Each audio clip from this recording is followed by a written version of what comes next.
مجھے دیکھ طالب منتظر، مجھے دیکھ شکل مجاز میں، جو خلوص دل کی رمق بھی ہے، تیرے یاد آئے نیاز میں، مجھے دیکھ طالب منتظر۔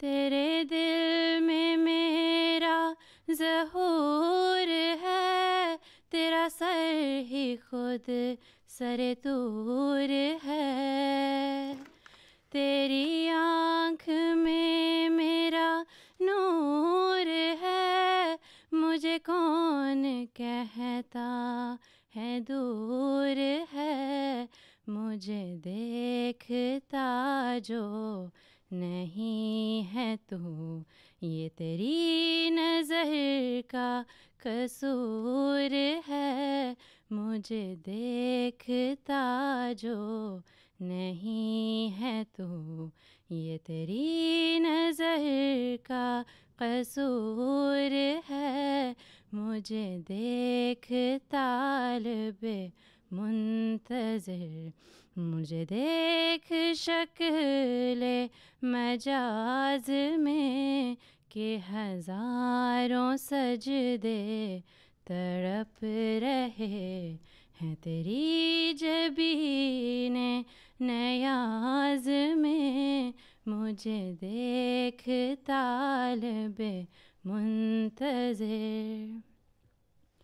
مجھے ڈھونڈ دل کی طرف میں تو، مجھے دیکھ روئے نگار میں، کبھی بلبلوں کی صدا میں سن، کبھی دیکھ گل کے نکھار میں، میری ایک شان خزاں میں ہے، میری ایک شان بہار میں، مجھے دیکھ طالب منتظر، مجھے دیکھ شکل مجاز میں، کہ ہزاروں سجدے تڑپ رہے ہیں تیری جبین نیاز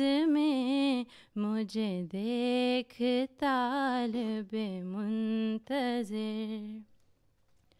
میرا نور شکل ہلال میں، میرا حسن بدر کمال میں، کبھی دیکھ طرز جمال میں، کبھی دیکھ شان جلال میں، رگ جاں سے ہوں میں قریب تر، ہوں میں قریب تر، جی سر، ہوں میں رگ جاں سے ہوں میں قریب تر، تیرا دل ہے کس کے خیال میں، رگ جاں سے ہوں میں قریب تر، تیرا دل ہے کس کے خیال میں، مجھے دیکھ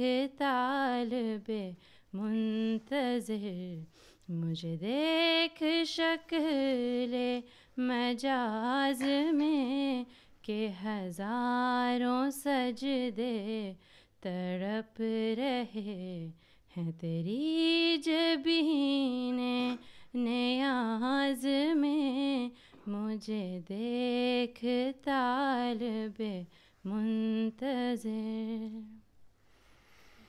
اقبال بڑے شاعر تھے نا، بڑے اسکالر، فلسفی، جی سر، اور ڈاکٹر علامہ اقبال کہلاتے ہیں، ان کی بھی آج کل بحث چل رہی ہے کہ جی اب اعتراض یہ انہوں نے شروع کر دیا، چلو مولوی تو اعتراض کرتے ہیں احمدیوں پہ کہ جی حضرت مسیح علیہ السلام پہ، ان کو اعتراضوں کی عادت ہے, ان کا علم نہیں ہے. لیکن اقبال تو بہت بڑے اسکالر تھے, بڑے پڑھے لکھے تھے, انہوں نے بھی اعتراض کیے ہوئے ہیں. تو خیر بہرحال ان کے اعتراضوں کے جواب تو آج کل رائے داں میں دے رہے ہیں, اگر تم لوگ سنو کبھی تو مل جائیں گے.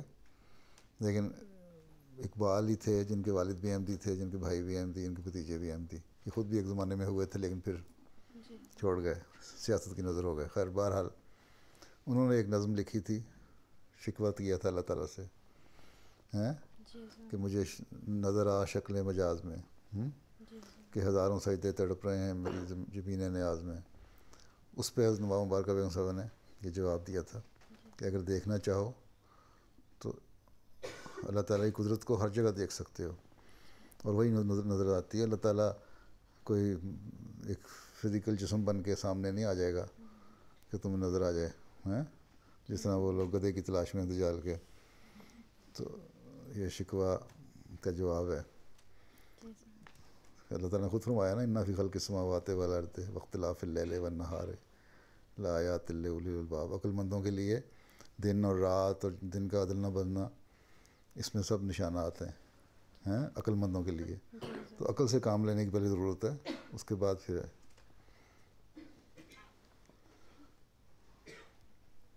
لیکن اس کے لیے عقل بھی تب آتی ہے, اللہ تعالیٰ نے لایا الذین یذکرون اللہ قیاما وقعودا وعلی جنوبہم ویتفکرون فی خلق السماوات والارض, کہ وہ بیٹھے ہوئے بھی اٹھے ہوئے بھی اللہ تعالیٰ کا ذکر کریں, یاد کریں ہیں, اور زمین و آسمان کی جو پیدائش ہے اس پہ غور کریں, تب نظر آئے گا کہ خدا ہے. اور یہی لوگ عقل مند ہیں. تو یہ نشانی عقل مندوں کی یہ ہے, یہ نہیں ہے کہ ظاہری شکل دیکھ کے تو بغیر سوچے سمجھے باتیں کر دو. آگے کیا ہے black hole and stars Ghazala. جیسے کہ آپ نے ہمیں لاسٹ کلاس میں اسٹاربکس کی ریسرچ کے بارے میں بتایا تھا, آج ہم اس ریسرچ کو قرآن اور پیش گوئیوں کے ساتھ لنک کرنے کی کوشش کریں گے. پہلے لائقہ ہمیں نہیں, پہلے بابا جی ہمیں قرآنک پوائنٹ آف ویو بتائیں گی, پھر لائقہ ہمیں سائنٹیفک بیک گراؤنڈ بتائیں گی, اور پھر میں پیش گوئیوں کے بارے میں بتاؤں گی. اچھا چلو, کتنا لمبا ہے؟ 10 منٹ ہیں؟ چلو شروع کرو. السلام علیکم حضور. سب سے پہلے ایڈون ہبل نے 1920 میں یہ کہا تھا کہ کائنات مسلسل پھیل رہی ہے, جس کو اب سائنسی دنیا میں ایک حقیقت کے طور پر مانا جاتا ہے, مگر یہی بات کئی سو سال پہلے قرآن کریم نے بیان کی تھی. جیسے قرآن کریم میں آتا ہے, اور ہم نے آسمان کو ایک خاص قدرت سے بنایا اور یقیناً ہم وسعت دینے والے ہیں. اور یہ بات قرآن کریم کے علاوہ اور کسی اور آسمانی کتاب میں ذکر نہیں کی گئی. سائنٹسٹ کے نزدیک یہ ڈسکوری ایک خاص اہمیت کی حامل ہے, کیونکہ اس سے انہیں کائنات کی تخلیق یعنی فاؤنڈیشن کو سمجھنے میں مدد ملتی ہے. قرآن کریم کائنات کے آغاز, انجام اور پھر ایک اور آغاز کے مکمل دور کا بیان کرتا ہے. قرآن کریم کائنات کی پیدائش سے پہلے کا جو نقشہ پیش کرتا ہے وہ بالکل بگ بینگ کے نظریہ یعنی کانسیپٹ کے مطابق ہے. قرآن کریم میں آتا ہے, کیا انہوں نے دیکھا نہیں جنہوں نے کفر کیا کہ آسمان اور زمین دونوں مضبوطی سے بند تھے, پھر ہم نے ان کو پھاڑ کر الگ کر دیا, اور ہم نے پانی سے ہر زندہ چیز پیدا کی, تو کیا وہ ایمان نہیں لائیں گے. یہاں پر ایک انٹرسٹنگ بات یہ بھی ہے کہ اس آیت میں خاص طور پر غیر مسلمز کو مخاطب کیا گیا ہے. شاید اس میں حکمت یہ تھی کہ یہ راز یعنی کائنات مسلسل پھیل رہی ہے غیر مسلموں نے دریافت کیا تھا. مقصد یہ تھا کہ اس طرح یہ امر قرآن کریم کی صداقت کا ایک زندہ نشان بن کر ان کے سامنے آ جائے. اس آیت میں 2 الفاظ یعنی رتکن بند کیا گیا حیولہ اور فتکنا ہم نے اسے پھاڑ کر الگ کر دیا میں بنیادی پیغام پوشیدہ ہے. عربی ڈکشنری میں رتکن کے 2 مطلب بیان کیے گئے ہیں. ایک معنی یکجا ہو جانے کے ہیں اور دوسرے معنی کامل تاریکی یعنی کمپلیٹ ڈارکنیس کے ہیں. یہاں یہ دونوں ہی مراد ہو سکتے ہیں اور دونوں کو ملا کر ایک بلیک ہول کا نقشہ ابھرتا ہے.